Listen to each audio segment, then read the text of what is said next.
10 ans qu'il attendait ça à 31 ans et après 27 victoires sur le Tour de France, Mark Cavendish va enfin pouvoir porter le maillot jaune. Vainqueur à Utah Beach, le coureur britannique est incontestablement l'homme du jour sur le Tour de France.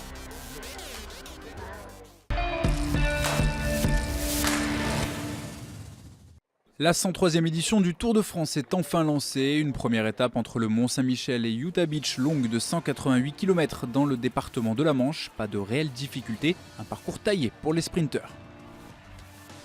Une première étape de la grande boucle est toujours particulière. Sourire et tension se mélangent. Dès le départ réel, les attaques se multiplient pour savoir qui constituera la première échappée du Tour. On retrouve très vite à l'avant Paul Voss et Yann Barta de la formation Bora-Argon, accompagnés de Lee Howard pour l'équipe YAM. Derrière, deux hommes sont en contre. Il s'agit du régional de l'étape Anthony Delaplace de la formation Fortuneo Vital Concept et du britannique Alex Hove de chez Cannondale. Dans ce début de parcours, deux cotes de 4e catégorie sont recensées afin de déterminer le premier maillot à pois de ce Tour de France. Paul Voss en a fait sa priorité et l'Allemand s'en va seul conquérir la fameuse tunique, laissant son coéquipier Howard. Les deux hommes décident d'attendre leur poursuivant. Voilà donc un groupe de 4 en chasse derrière l'homme de tête. Paul Voss, justement, a terminé son travail au sommet de la côte des falaises de Champeau. Il portera le maillot de meilleur grimpeur demain à Saint-Lô. L'Allemand se relève et un groupe de 5 prend forme. Le peloton, lui, contrôle et maintient un écart aux alentours des 3 minutes. Mais une étape dans la Manche n'en serait pas vraiment une sans l'apparition du vent, et qui dit vent dit bordure. Alors forcément, lorsque la route n'est plus protégée des rafales, la formation Cannondale se met en ordre de bataille. Conséquence, plusieurs coureurs sont piégés à l'arrière du peloton. Mais la nervosité est bien là, et à la sortie d'une intersection, Alberto Contador chute lourdement en tête de peloton. On y reviendra. À l'avant, on se dispute les points au sprint intermédiaire, et à ce petit jeu, Lee Howard se montre le plus fort. Le coureur YAM et Yann Barta vont se voir rapidement repris. Alex Howes et Anthony Delaplace, eux, décident de continuer l'aventure. Une aventure qui prend fin à 5 km de la ligne, place désormais une explication entre hommes rapides. Un sprint massif marqué par une chute dans les 500 derniers mètres, ce qui n'empêchera pas Mark Cavendish de s'imposer. La 27e victoire sur le Tour de France pour le coureur de la formation Dimension Data.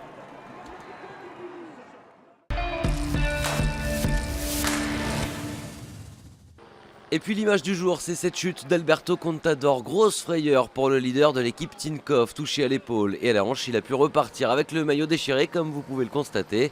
Le vainqueur des éditions 2007 et 2009 a finalement réintégré le peloton, qui a ralenti pour l'attendre à l'initiative de Fabian Cancellara.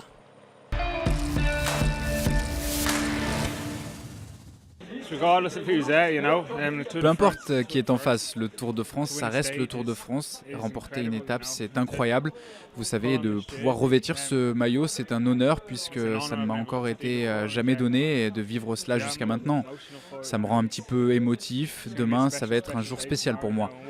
Quelle meilleure façon que de le faire ici à Utah Beach, en se remémorant pas seulement les soldats tombés lors du D-Day, mais aussi tous les gens qui sont morts pour se battre pour notre liberté dans notre monde moderne. C'est également en leur honneur.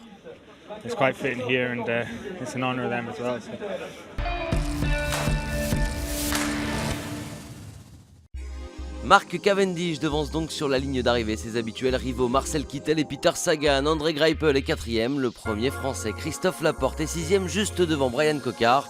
Au classement général, Cavendish profite du jeu des bonifications pour prendre 4 secondes d'avance sur Marcel Kittel, 6 sur Peter Sagan, le Britannique qui va pouvoir à 31 ans revêtir pour la première fois le maillot jaune.